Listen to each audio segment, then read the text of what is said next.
açılış sunumlarımızı bitirdik. Şimdi eğer sohbetler de biterse kısaca sunum ve ardından panel oturumuna geçiyoruz. Şimdi Eduard, Uluslararası Finans Kurumu Türkiye Yeşil Binalar Projesi Direktörü Eduard Yakubov. Kendisini buraya bekliyorduk ama uygun olmadığı için gelemedi ama kendisi canlı yayınla bize Polonya ve Rusya'da bina enerji verimini iyileştirmeleriyle ilgili deneyimlerini kısaca aktaracak. Ardından da kısa bir eğer soru varsa soru cevap kısmından sonra panel kısmına geçeceğiz. Ben lafı yine uzatmadan Eduard'a bırakıyorum sözü. Yes, thank you, Nas. Good afternoon, everyone. I thank you very much for giving me the opportunity to present in front of you, and I apologize that I cannot be with you in person. I will present for about 10 and 15 minutes, and in my presentation, I will talk about international experience in financing energy efficiency retrofits of multi-family buildings.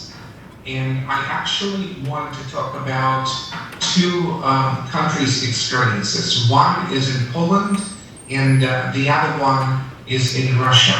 But before I do this, let me share with you that our international experience shows that an effective model that accommodates financing of energy efficiency retrofits in multi-family buildings has to have three main elements, and you can see them on the screen in front of you. The first one is that there has to be funding coming from the homeowners of multi-family buildings, in other words, from people who live in apartments. The second element is that there has to be in place commercial financing from banks. So banks are able to provide loans in order to finance energy efficiency retrofits. And the third element is that there has to be a government support, financial support, in order to incentivize and otherwise help homeowners to finance these retrofits.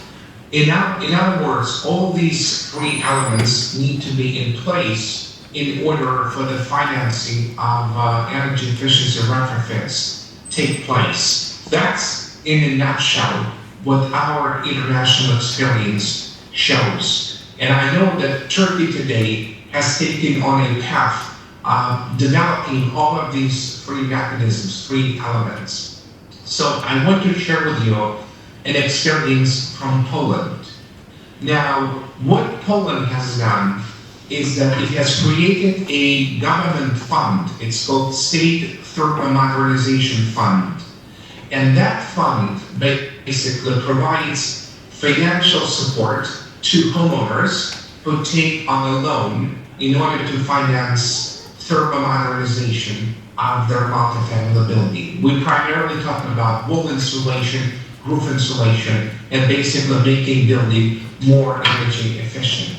Now, that financial support that comes from the fund is in the form of money that goes to reduce the principal amount of a loan. And that reduction can be as high as 20%.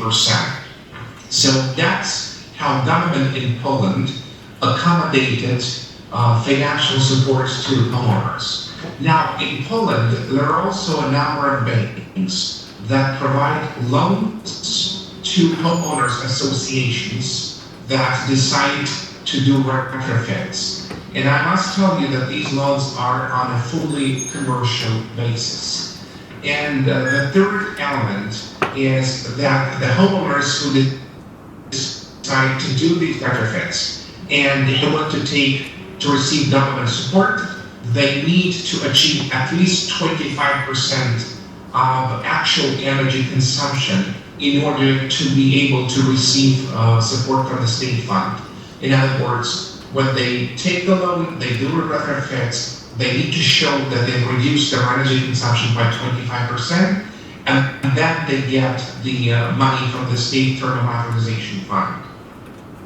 I want to show you some figures in terms of what Poland has achieved in about 5 years for the period from 1999 to 2004. So basically, the total value of energy efficiency improvements that have been done to multifamily buildings reached about $3.5 billion. Of that amount, about 80%, $2.6 billion, has been financed by bank loans. In other words, people went and received bank loans in order to do these retrofits. Now, in exchange, they received support from the state fund in the amount of roughly $500 million. And all these retrofits resulted in energy savings, actual energy savings, of about $250 million per year. So that's, in a nutshell, what the program has been able to accomplish. And in my view, that's quite impressive. Think of it from this perspective. Government spent roughly $500 million, $479 million. In exchange, it was able to facilitate retrofits in the amount of $3.5 billion. That's a leverage of 1-to-7 ratio. And of that money, they were able to facilitate bank financing of roughly $2.5 billion. That's 1-to-5. Quite impressive with what $1 of government money can do in order to facilitate retrofits and attract private capital. I want to finish up with this Polish experience by summarizing what, in our view, has been, a main set of success factors. Number one, this program has been successful because homeowners were willing to do retrofits in buildings. I know in Turkey today, the awareness about homeowners needs improvement. Some people realize, some people may not know how to do this. But experience shows that if people are willing to do this, then the rest will come into the place. The second component is that there have been banks that are willing to provide financial products in order to do these retrofits. And the third element is that there's been a very strong government support in the form of that state thermal modernization fund that incentivized people to actually do and go have these retrofits. Now, all of this has been very important, but what's been equally important, and in my view, if not more important, is the fact that there's been a systematic work on raising awareness about the homeowners in terms of the benefits of energy efficiency retrofits. So people really need to understand that if they do these retrofits, how much money are they going to save? What level of comfort are they going to live? How much the property will increase in price? All these things which seem or may seem obvious to you and to me are not necessarily obvious to regular homeowners. So a systematic effort to raise awareness, to educate homeowners about the importance and economic benefits of energy efficiency in their buildings, I would say one of the most important things, particularly for the country that is just beginning to do these retrofits. I want to give you a quick insight as to how these energy efficient retrofits are being implemented in Russia.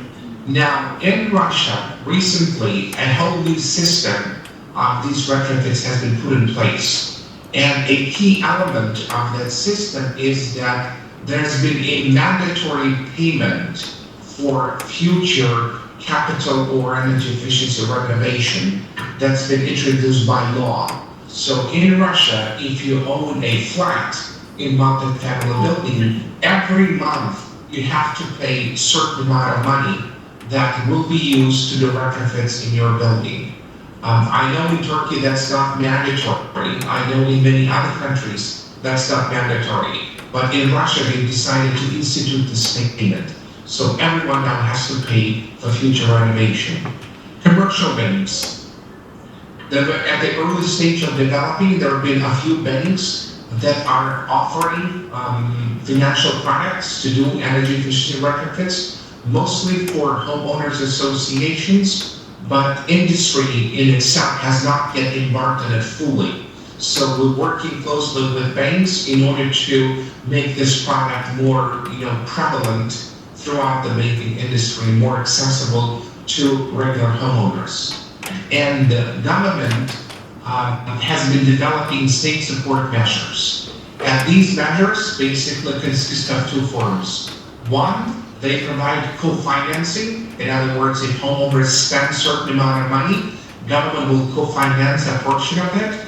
And two, they provide interest rate subsidy on the loan that homeowners take in order to do retrofits in the buildings. So that's in a nutshell. I've given you two examples of Poland that has made quite a journey into the successful implementation of energy efficiency retrofits in buildings, and Russia, which has just started.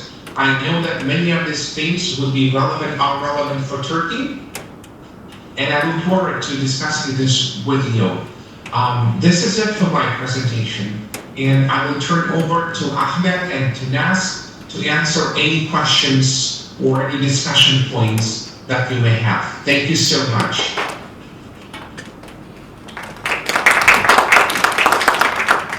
Thank you so much. Thank you so much, Eduard. And I'll just ask the audience if they have any questions. Eduard'a bir sorunuz var mı? Yok. Okay, there's no question, Eduard. So thank you so much for your presentation and for your participation. And have a good day. My pleasure. Thank you, everyone, and I wish you a fruitful day. Goodbye now.